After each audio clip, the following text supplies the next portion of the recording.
So students, in today's video we will be revising your chapter number 5 decimals. As you have already studied decimals in the previous class also, you know we have studied whole numbers, integers and fractions. So decimal is a combination of a whole number and a fraction. The chapter is related to whatever you have studied previously. Take this first example, how we can write a decimal number 28.96. Always remember, after the decimal means the point, you will only speak the digits, not the number. It is not 96, it is 96. So 28.96. This is a whole part, this is your decimal point, and this part is your decimal part. So in case of decimals, we have like decimal and unlike decimal. What are like decimal and what are unlike decimal? Like decimals are those in which after the decimal point the number of digits are same. Like in this case, we have 1, 2, 3 digits in both the numbers. So these are like decimals. But here you can clearly see there are 3 digits here and 2 here. So this is 2.819 and this is 21.09. Irrespective of what the whole part is. Whole part can be a single digit, 2 digit, 3 digit, 100, 1000, 10. We will only concentrate on the decimal part to see if it is like or unlike. So if it is same, then like. If it is different, then unlike. We can change like decimal, unlike decimal into like decimal. You will see it in the later part of the chapter. Now what is a decimal fraction? If in case of a fraction the denominator is a multiple of 10, means 10, 100, 1000, 10,000. Let's take one example like this. 2 upon 10, 25 upon 10 or 25 upon 1000. So all these are decimal fractions.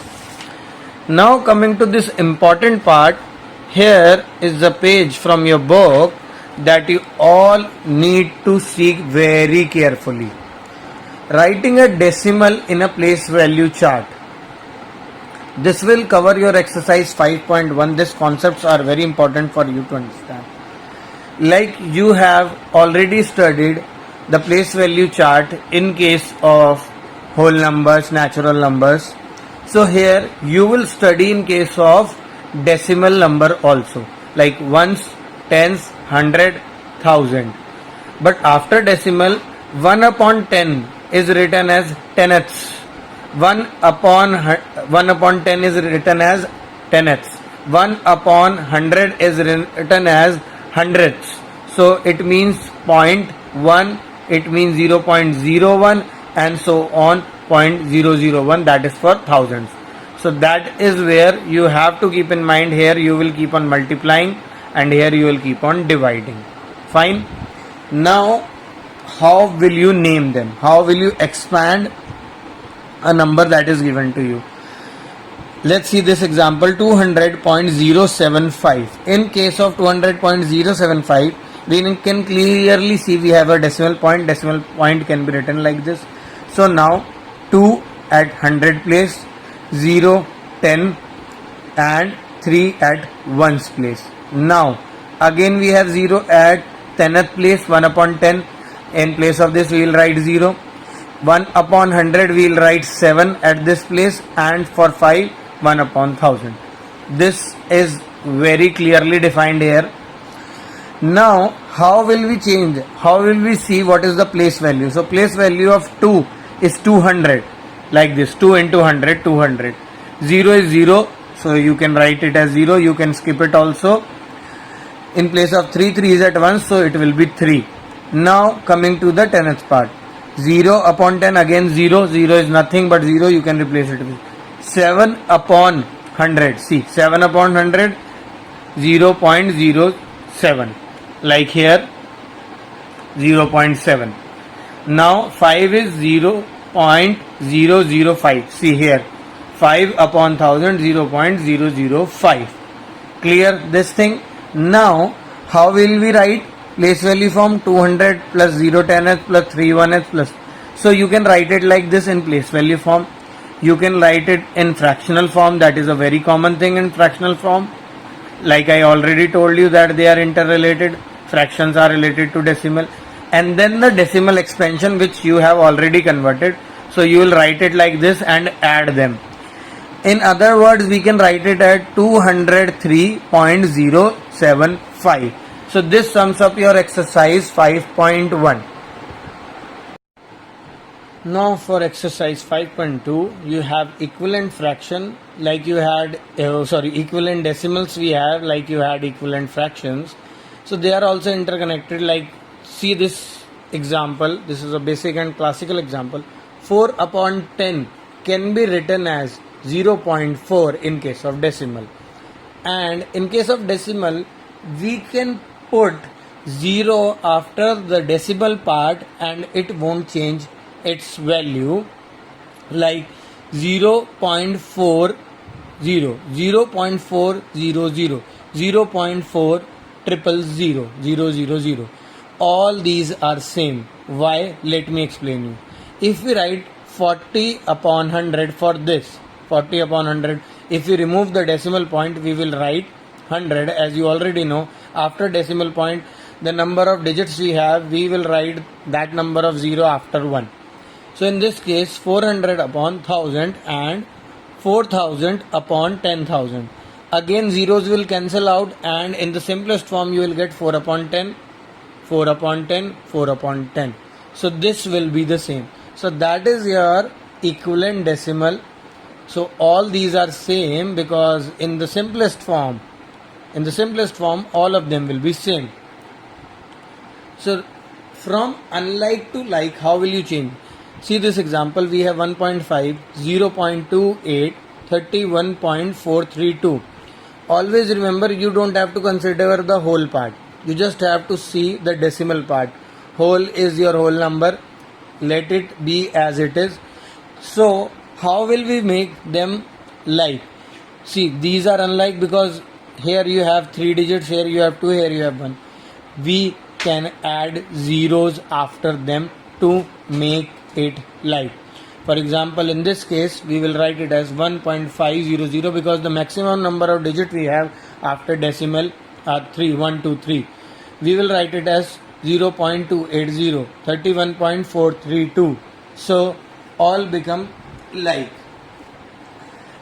you have already studied ascending and descending. In decimals also we have ascending as well as descending. How you have to use this thing, you have to understand. You can make them like I always told you, or you can just check the digits of the decimal part and the whole part. First thing you have to keep in mind, like this is an example where we have 4.442, 424.4, 4.424, 4.244, 44.24. First we will see the whole part.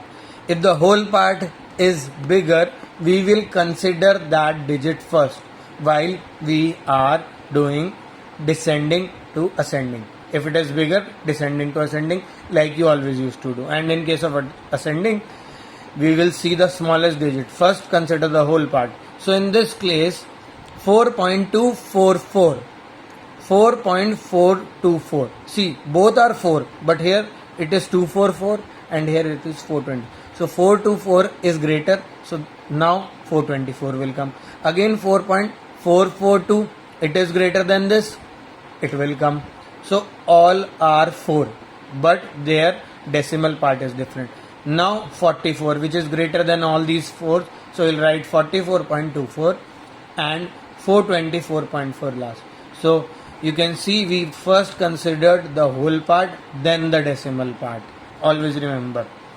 And in case of descending, now you can change the order. You will write 424 first, then 44, then 4.442, 4.424, 4.244. Now we will study how to convert a fraction to decimal. We take an example. This is an improper fraction and I have also converted into mixed for your understanding. 26 upon 5, it can also be written as 5 whole 1 upon 5. So you can do it like this, keeping the 5 whole part aside and just dividing 1 upon 5 and adding it to it, like you did in the previous chapters in case of fractions. But let's study this. 26 upon 5. There are two ways to convert a fraction to decimal. 26 upon 5. We can change the denominator, the base, into tens, 100, 1000, into the multiple of 10. So here 5 2s are 10. We'll multiply the number 2 on both numerator and denominator. We'll multiply it by 2 and we'll get 52 upon 10, and we can write it as 5 upon 2. But sometimes you won't get that simple question. So in that case, you have to use this method. You will divide 26 by 5. 5 5s are 25. 1 is remainder. You will put a decimal and add 0 here. So it becomes 10. 5 2s are 10. You'll get the same answer. Because in every question you won't be able to easily get a multiple of 10. So you can use this method. You can use either of the methods. Now, see this. Again, see, this is a decimal. How we'll convert this decimal into fraction? We'll just write 5.2. We will remove the decimal part. After decimal we have one digit, so we'll put 10 in the denominator and we will divide 52 upon 10 into 26 upon 5, because we have to get our answer always in the simplest form, and see, we get back the fraction where we started from. So you have to keep all these steps in mind and use either of the method to convert a fraction to decimal, whichever is easy for you. Now come to exercise 5.3. Here you will have to add and subtract the decimals like you did in case of whole numbers, integers. Here also it is similar.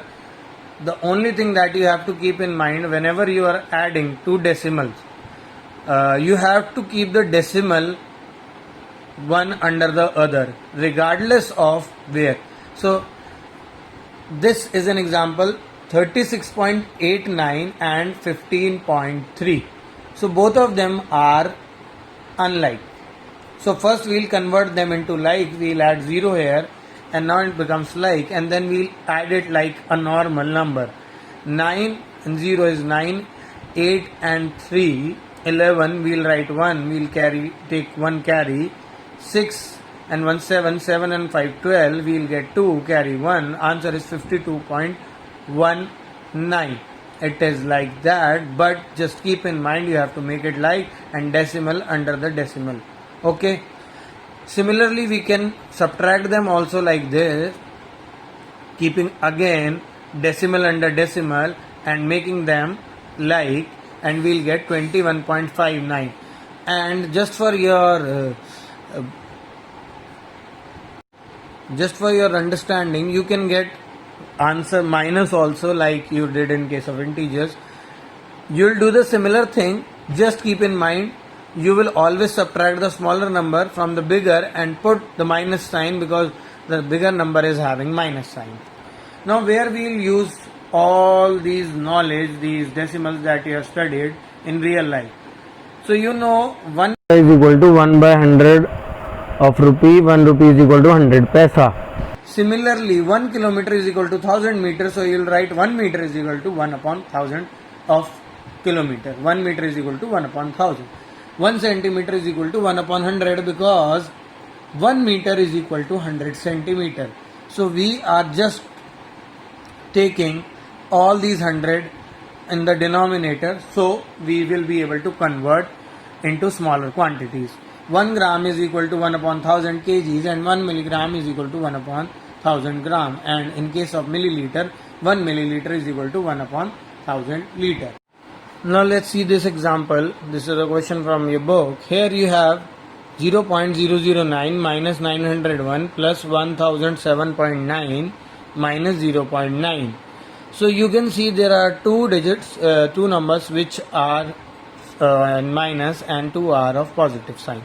So we'll consider the positives here and the negatives here like we did in case of integers. So we'll add the positive part, we'll get 1007.909, and what we'll get by adding the negative part is minus 901.9. Now we'll subtract 909 from this because this is smaller, this is bigger, and the sign of, as you know, the bigger number is positive. So what we'll get after subtracting 106.009, and we will make it like as I already told you. So this is the way you will solve other questions. Now let's take an example of few conversions. This is a good question.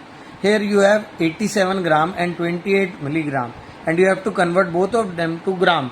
So here we will have to do two conversions. First, milligram into gram. So milligram 28 divided by 1000, we will get 0.028 gram, and then we'll add this gram into 87, so we'll get 87.028 gram. Again, because we have to get our answer in kg, so we will divide this gram by 1000. 87.028 divided by 1000, we'll get 0.087028 kgs. That is your final answer. Now let's take an example of rupees and paisa, where you have 5 rupees and 327 paisa, and you have to convert it into rupees. So here you already have rupees, so you don't have to convert it. You only have to convert this paisa part. 327 paisa is equal to 327 upon 100. You'll get it in rupees, so you'll get rupees 3.27. Once you add 5 to it, you will get rupees 8.27. This is your final answer. Now we'll take an example of run through one question number 11. You can see that question in your book. Here you have two people, Ankit and Irfan, who are going from one place to another, and the distance between them is given. In case of Ankit, you see Ankit goes from place A to B and then from B to C, while Irfan goes from A to D and D to C. So don't get confused between ABC. It is just for your reference. A से B, B से C, and A to D, D. A to B 8.6 kilometer he travels, and from B to C he has 11.4 kilometer. In case of Irfan, A to D 15.7 kilometer, and from D to C 5.8 kilometer. So what they are asking who traveled more and by how much. So we'll add the distances. In case of Ankit, we'll be adding both these distances and we'll get 20 kilometers. In case of Irfan, we'll be adding both these distances and we'll be getting 21.5 kilometers. So Irfan traveled more by 21.5 minus 21.5 kilometers. I hope this chapter is clear to you by now. I have covered all the questions. Thank you.